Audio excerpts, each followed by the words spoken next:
চীনের আয়োজিত দ্বিতীয় বিশ্বযুদ্ধের সমাপ্তি উপলক্ষে দৃষ্টিনন্দন অনুষ্ঠানকে প্রশংসা করেছেন যুক্তরাষ্ট্রের প্রেসিডেন্ট ডোনাল্ড ট্রাম্প। তবে তিনি ক্ষোভ প্রকাশ করে জানিয়েছেন, জাপানের পরাজয়ে যুক্তরাষ্ট্রের অবদানের কথা সেখানে তুলে ধরা হয়নি। বৃহস্পতিবার এক প্রতিবেদনে এ খবর দিয়েছে বার্তা সংস্থা রয়টার্স। বুধবার হোয়াইট হাউসের ওভাল অফিসে সাংবাদিকদের তিনি বলেন, আমি মনে করি এটি ছিল দারুণ অনুষ্ঠান, অত্যন্ত চিত্তাকর্ষক। গতরাতে প্রেসিডেন্ট শি জিনপিং এর বক্তব্য আমি দেখেছি। তিনি আমার বন্ধু, তবে আমার মনে হয়েছে যুক্তরাষ্ট্রের নামও সেখানে উল্লেখ করা উচিত ছিল, কারণ আমরা চীনকে অনেক বড় অবদান রেখেছি। চীনের ওয়াশিংটন দূতাবাস অবশ্য এ বিষয়ে কোনো মন্তব্য করেনি।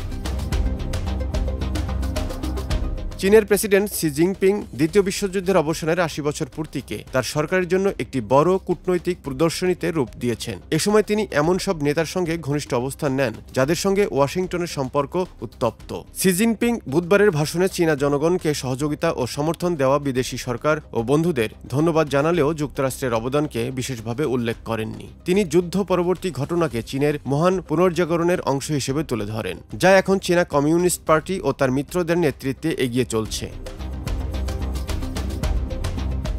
বর্তমান সময়ে যুক্তরাষ্ট্র চীন সম্পর্ক নানা ইস্যুতে টানাপোড়েনের মধ্য দিয়ে যাচ্ছে। ইউক্রেন সংকট, দক্ষিণ চীন সাগরের উত্তেজনা, বাণিজ্য চুক্তি নিয়ে দ্বন্দ্ব, সব মিলিয়ে সম্পর্ক শীতল। তবে ট্রাম্প বারবার দাবি করেছেন শি জিনপিং এর সঙ্গে তার ব্যক্তিগত সম্পর্ক ইতিবাচক, যা বিশ্বের দুই বৃহত্তম অর্থনীতিকে গঠনমূলক পথে এগিয়ে নিতে পারে। তিনি আরও জানিয়েছেন শীঘ্রই শির সঙ্গে বৈঠক হতে পারে। অনুষ্ঠান শুরুর সময় ট্রাম্প ট্রুথ সোশ্যালে শি জিনপিংকে উদ্দেশ্য করে লেখেন, আমার উষ্ণ শুভেচ্ছা ভ্লাদিমির পুতিন ও কিম উনজুনকে জানিও, যখন তোমরা যুক্তরাষ্ট্রের বিরুদ্ধে ষড়যন্ত্র করছো। এ নিয়ে ক্রেমলিন জানায় তারা কোনো ষড়যন্ত্র করছে না এবং এটিকে ট্রাম্পের ভ্রান্ত মন্তব্য হিসেবেই দেখছেন।